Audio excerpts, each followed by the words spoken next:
በስተመጨረሻም ጆን ዳንኤል ከእስር እንዲፈቱ ትዕዛዝ ተሰጠ። ከአየር መንገድ ደህንነት ጋር ተያይዞ በወንጀል የተከሰሱት እነ ዮሐንስ ዳንኤል ከእስር እንዲፈቱ ትዕዛዝ ተሰጠ። የከፍተኛ ፍርድ ቤት አንደኛ ልዩ ከባድ ወንጀል ችሎት ከኢትዮጵያ አየር መንገድ ደህንነት ጋር ተያይዞ በወንጀል የተከሰሱት እነ ዮሐንስ ዳንኤል ወይም ጆን ዳንኤል በእስር እንዲቀጡ ወስኖ የታሰሩት በቂ ስለሆነ ከእስር እንዲፈቱ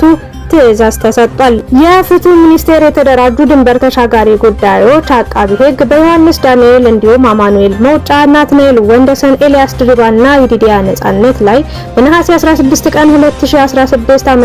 ከምሽቱ በግምት 3 ሰዓት ተኩል ላይ በአዲስ አበባ ከተማ ወደ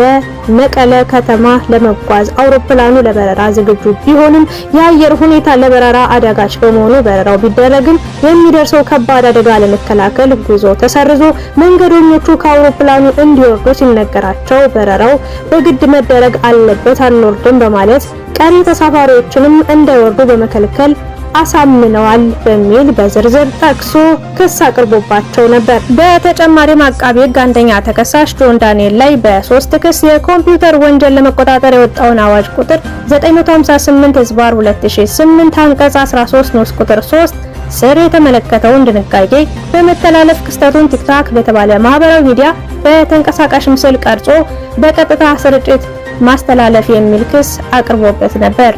ተከሳሾቹ በተከሰሱበት የህግ አንቀጽ ጥፋተኛ የተባሉ ሲሆን ችሎቱ በዛሬው ዕለት በአቃቤ ሕግ የቅጣት ማስረጃና የተከሳሾች የቅጣት ማቅለያ መርምሮ ውሳኔም አስተላልፏል። በዚህም ተከሳሾቹ የተከሰሱበት የህግ አንቀጽ ቀላል እስራትን የሚያስከትል በመሆኑ አንደኛ ተከሳሽ በ1 ዓመት ከ4 ወር፣ ሁለተኛ፣ ሶስተኛና ስድስተኛ ተከሳሾች በ8 ወር እንዲሁም አራተኛ ተከሳሽ በ10 ወር እስራት እንዲቀጡ ወስኗል። በመሆኑም ተከሳሾቹ በእስር ላይ የቆዩበት ጊዜ ተሰልቶ ተከሳሾቹ እንዲፈቱ የፌዴራል ከፍተኛ ፍርድ ቤት አንደኛ